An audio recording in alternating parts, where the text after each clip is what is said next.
So what's up, you guys? I'm coming to you with another episode of Faith and Fellowship. So it'll be me hanging out with my family, having a really good time. We're doing our like fall festival thing where we get together. We do like candy, marshmallows, all of that. I was actually at an event just like this in my church last night. I got a little bit of footage from that, not much though. Yeesh, you don't know how to make it. I thought you said you didn't even like marshmallows. I feel like you just did that. You just ate that marshmallow regular. But I just saw you eat that marshmallow. I like those. I like roasted marshmallows. It's technique. She had a birthday party. How the hell ride, y'all? Who's driving like, who you say? Dale Earnhardt?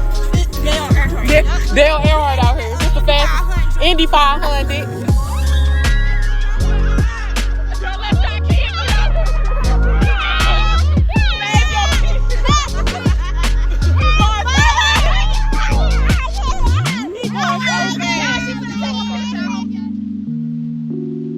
That's kind of what my life is, just faith and fellowship, hanging out, having a good time. So I'll try to get y'all a little bit of footage when we get out there. It's normally a really good time. I'm super excited about getting out there. I'm all bundled up.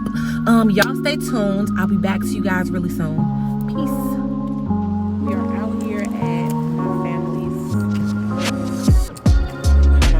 Oktoberfest, Fall Fest kind of thing. They're doing stuff over there. I'm about to make a run real quick. Probably been down. About to make a run real quick, come back. When it gets a little darker, it's freezing cold for me. When they got fires going and everything, marshmallows and stuff. But yeah, more faith and fellowship. Be back in a few weeks. One thing you'll notice about me if you've yet to figure it out is I love roasting marshmallows. As soon as somebody say marshmallows, I'm gonna be there. As soon as somebody says bonfire, I'm gonna be there. I love to roast marshmallows, sit around the fire, hang out with my friends and my family, and I like to stay warm and snuggly, all while being kind of chilly at the same time. I know it's crazy, but it's just something I really have grown to enjoy over the years. So we finally made it out to fire, marshmallows, snacks, everything. I'm not 100% sure how much of this audio I can use or you can hear. But yeah, we made it out. We were having a good time, waiting on my daughter to come back. She went with my friend to do some trunk or treat and stuff. So yeah, be back to you guys with some more footage too. So this happened earlier that day. There's my dad in the burgundy shirt. My brother's there, my son. He pulls up, they're cutting wood. My son's like, I gotta learn.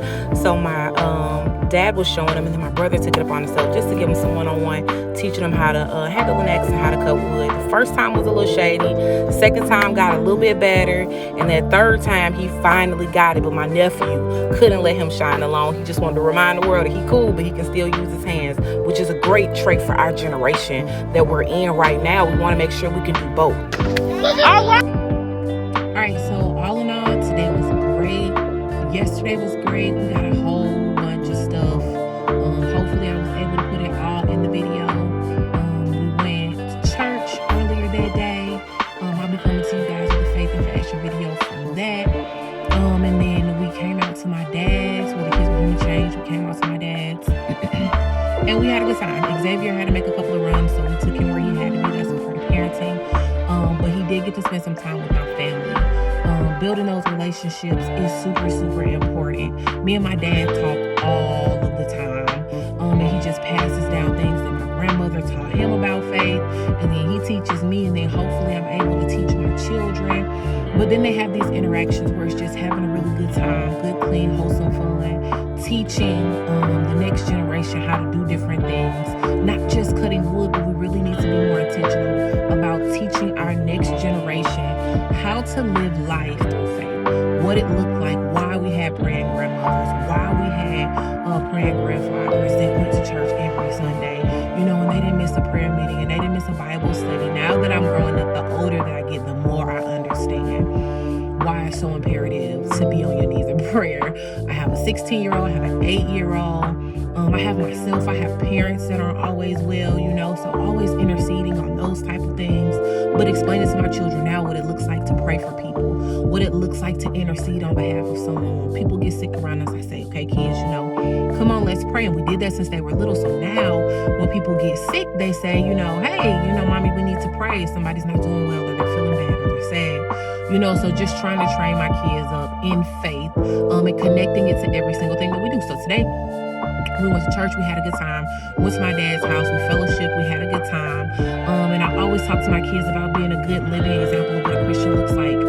Not just at home, or when we're out in public, when you're at school, when you're at family functions. We don't get to put our faith and our Christianity down because we're around people that may or may not be saved. That is the best time to be a living example of a good Christian, of a good follower of Christ. So yeah, that was pretty much what the day was. We had a blast. And prayerfully, without us saying Jesus, Jesus, Jesus all the time, the way that me and my kids and my family walk should be an example of who Christ is in us. So yeah, I ain't gonna get too far off on a tangent, y'all. My lips are chapped. It was cold. I just want you guys to be blessed, be encouraged. Remember to always include God. Remember to always add your faith to everything, because faith plus anything is everything. You guys be blessed. Make sure you like, comment, subscribe this video.